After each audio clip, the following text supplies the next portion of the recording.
So Shopify reported earnings yesterday and the stock dropped 15%. The question is, what the hell happened?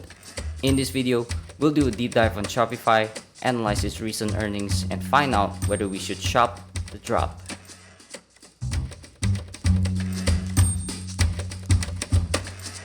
What is going on, guys? Welcome back to my channel. My name is Riado, and in this channel, I analyze some of the most innovative companies in the world and help you find the companies of tomorrow. If that is something that you like to hear, don't forget to subscribe so you won't miss future videos.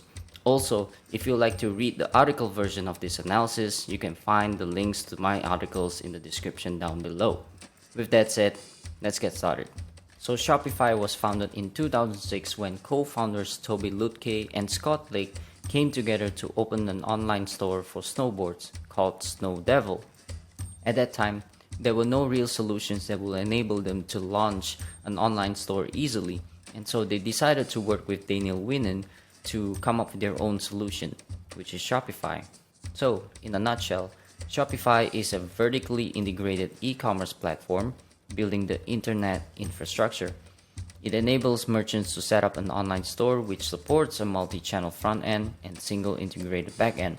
So basically, Shopify makes it really simple for people to start, manage, and grow their businesses, especially their online presence, making commerce better for everyone. So Shopify's main product offering is its subscription plan to allow businesses to start their own online store. They have 4 different subscription plans, starting from basic all the way to Shopify Plus, which caters to the larger and more complex businesses. So on top of the subscription plans, they have other services called Merchant Solutions, and that includes payments, capital, marketing, analytics, apps, shipping, inventory. And so basically what Shopify does is they offer a lot of different services so people can just manage their businesses all in one platform.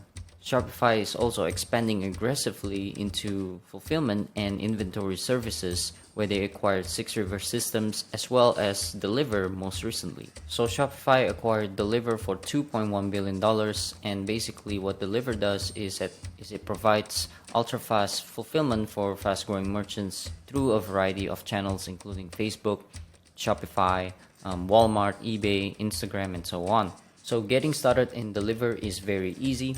Merchants can just send their inventory to Deliver, and when there's an order placed for the merchant's products, whether it be in Facebook or Instagram or any other sales channels, Deliver will fulfill that order and send it to the customer directly.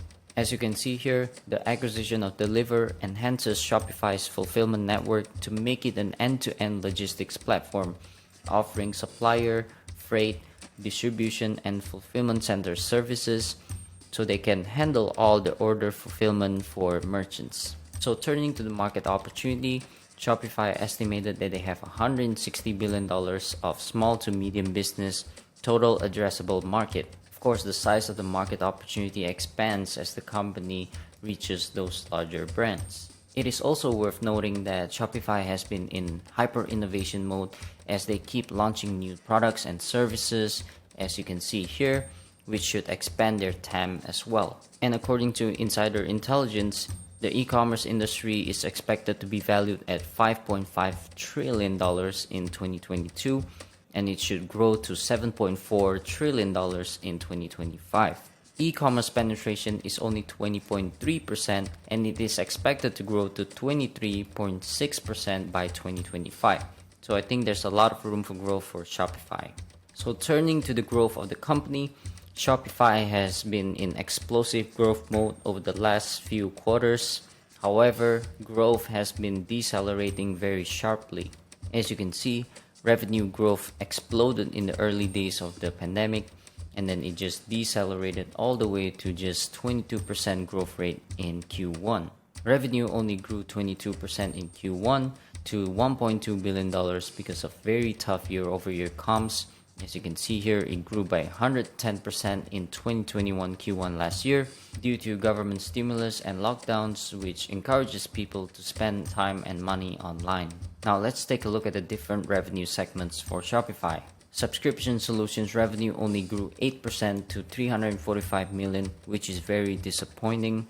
The reason for this is because Shopify changed their revenue share agreement with developers in 2021 of Q3. Basically, revenue share with developers would drop to zero for the first $1 million. And therefore, that translates to lower subscription solutions revenue for Shopify. Turning to merchant solutions revenue, we can pretty much see the same trend.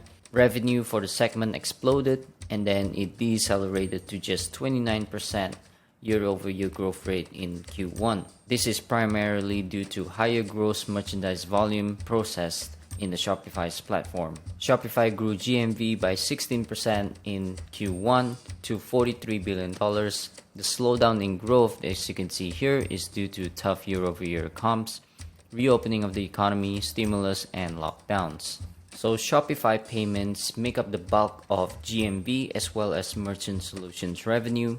As you can see, gross payment volume increased 27% to $22 billion in Q1. Despite the slowdown in growth, we can see that there's increasing Shopify payments penetration rate as seen by the gray line right here. Penetration rate is at 51%. This is a good thing because Shopify payments have higher transaction fees than transactions that do not use Shopify payments. So as more merchants adopt Shopify payments, we should see better monetization from the Shopify platform. Speaking of monetization, we can see that Shopify's take rate has been in a consistent uptrend, which is a very good sign that the company is doing great in monetizing their merchants. It also shows that merchants are using more and more products and services under the Shopify platform. And I think that take rate is still very low, which presents a really good opportunity for the company to keep growing their merchant solutions revenue segment. Now let's look at profitability. Gross profit grew by 14% to $63 million in Q1, which is a 53% margin, lower than last year's 57%. The drop in gross margin is due to change in revenue mix between the merchant solution revenue as well as subscription solutions revenue. As you can see here, subscription solutions revenue is pretty high at about 80%, while merchant solutions revenue is around 40%. So since merchant solutions is growing faster and it makes up a larger portion of total revenue, we can expect gross margins to continue to fall moving forward. Turning to income from operations, we can see that operating profit has turned to an operating loss of $98 million in Q1. This is due to the company investing in 4 key areas, namely new products and services, international expansion and cross-border commerce, land and expand as Shopify encourages merchants to adopt more of its products and services, as well as Shopify fulfillment services. So in the short to medium term, we can expect operating margin to get worse and worse here, which is not really good. Turning to net profit per share, we can see that GAAP earnings is very volatile. This is due to the company's investments in Affirm and Global, which have seen their stock prices selling off by more than 50 to 60%. As such, the company recorded a huge loss, which includes a $1.6 billion of net unrealized and realized loss on equity and other investments. So I think investors are better off focusing on adjusted net profit per share, which is also downtrending, which is not very good. And I think that is also because of the company reinvesting their gross profit dollars back into the business. So turning to the balance sheet, Shopify has $7.2 billion of cash and short-term investments with $1.2 billion of total debt. That makes their net cash position at $6 billion. The company also has a current ratio of 12 times, which is very, very healthy in my opinion. Turning to free cash flow, we can see that the company has been positive in the last few quarters, but turned negative again in the latest quarter due to them reinvesting into growth. So we can expect free cash flow margins to be negative to break even in the next few quarters or even years.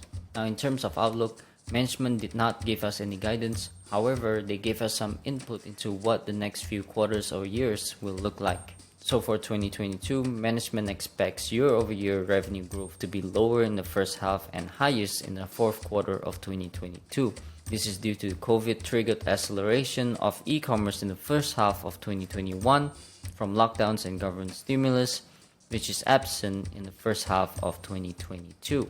The company also made changes to the revenue share agreement with developers, which I mentioned earlier, which will have a negative impact on revenue.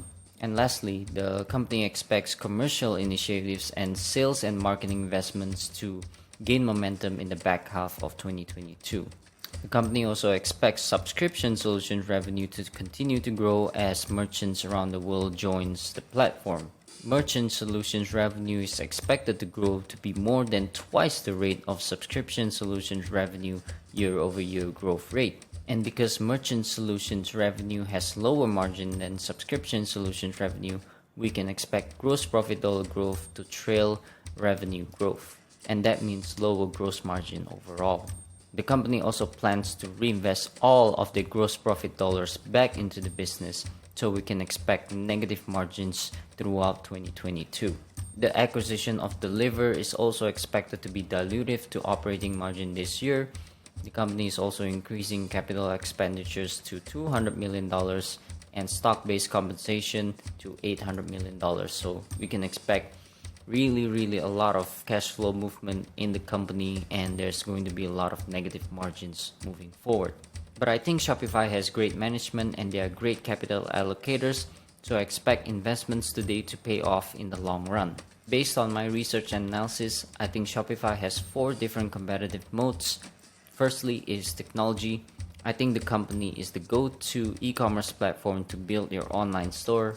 It is a leader as a vertically integrated e-commerce platform. As you can see here by the chart by G2, it puts Shopify and Shopify Plus right up here, far away from the rest of the herd. Furthermore, Google Trends show that Shopify is the most searched e-commerce platform as compared to some of its bigger competitors, and therefore I think the company has really strong technology as well as brand. Next, I think the company has a large-scale moat. It has the second highest market share in terms of US retail e-commerce sales. As you can see by the chart here, it is only second to none other than Amazon. Shopify also has higher market share compared to companies like Walmart, Apple, eBay, Best Buy, and Costco.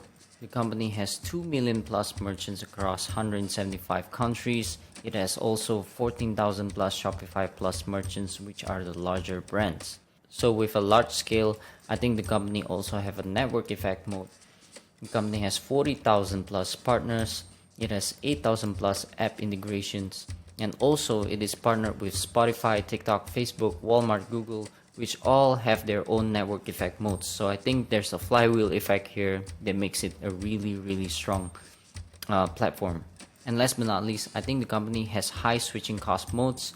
It is building the internet infrastructure, and infrastructures are really hard to replace. As merchants stay in the platform and grow as a business, they will inevitably spend more on Shopify's products and services. As you can see here, pre-2019 cohort has been increasing their spending in the platform despite some merchants leaving the platform. So as merchants spend more on Shopify's platform, it gets even stickier, and therefore it will be more difficult for them to switch to another provider such as Wix or Squarespace, where it will take a lot of time and learning curve and precious money to change to another provider. As mentioned at the start of the video, Shopify stock dropped 15% following Q1 earnings. This is because the company missed analyst estimates and therefore the company sold off. Despite a 75% sell-off from its all-time highs, Shopify still trades at a 7.3 times EV to sales multiple. As you can see here, Shopify has been experiencing massive multiple contraction. But if we ignore the pandemic-induced rally that we experienced in 2020 and 2021, I think Shopify is trading at or just below fair value. So I think in this market environment with high inflation, high interest rates, and supply chain constraints, we can see further downside for Shopify. And with the slowdown in growth for the company, I think it deserves a lower multiple, and we can see multiples going back all the way back to the 2016 lows right here. And if we compare Shopify to other e-commerce platforms, we can see that Shopify is very expensively valued. Shopify has an 18 times EV to gross profit multiples, while competitors like Wix, Squarespace, and Big C has multiples that are way lower than Shopify. Of course, Shopify is a much higher quality business with greater potential, but I think the valuation premium is a concern here. So I think Shopify is trading at or just below fair value, but I think I want a better margin of safety given the slowdown in growth as well as the macroeconomic environment that we're seeing today. Now turning to risks, the first one is global recession. There's a lot of talks in the markets today, and if that were to happen, I think it will really affect Shopify because most of its merchant base are small to medium businesses, and they might not have the capital resources to survive an economic downturn. Next is Amazon. Competition is always a risk, but when Amazon is involved, investors should pay attention. Most recently, Amazon launched Buy with Prime, which allows millions of US-based Prime members to shop directly from merchants' online stores, offering them fast, free delivery, a seamless checkout experience, and free returns on eligible orders. And we know how amazing Amazon Prime is and how strong Amazon's infrastructure and logistics and fulfillment network is, so investors should take notice on this development. So while the markets reacted negatively to Amazon's Buy with Prime, CEO Toby Lutke sees things very differently. During the earnings call, he said that he is happy to integrate this into Shopify, much like what he did with Meta and Google and TikTok. He also said that the more channels that exist that are available for selling, the more important Shopify tools has become.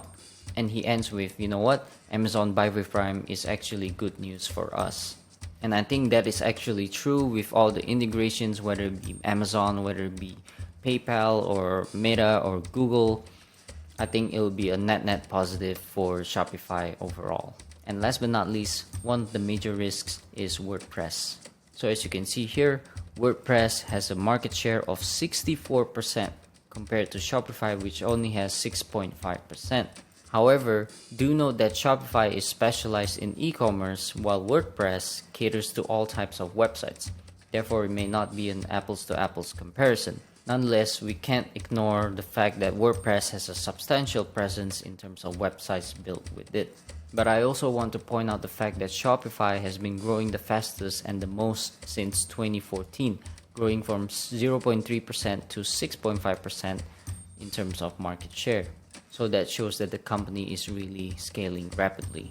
So in conclusion, Shopify is one of the most innovative and most vertically integrated e-commerce platforms out there, and I think it has a very strong technology, network effects, scale, and switching cost moats. While shares look cheap after 75% sell-off, I think there will be further downside as the company is facing a very tough macroeconomic environment. The company's growth is also slowing down and the company is turning unprofitable again because of its reinvestments into the business. However, I think management is doing the right thing by reinvesting into the business, and I think it should pay off in the long run. Shopify is a very high quality business with strong fundamentals and a long growth runway ahead, but I prefer a larger margin of safety, so I'll be looking to start a position at or below $300. Alright, thank you guys so much for watching this video. If you like this type of content, please leave a like, comment, and subscribe to my channel so you won't miss future videos. See you guys on the next one.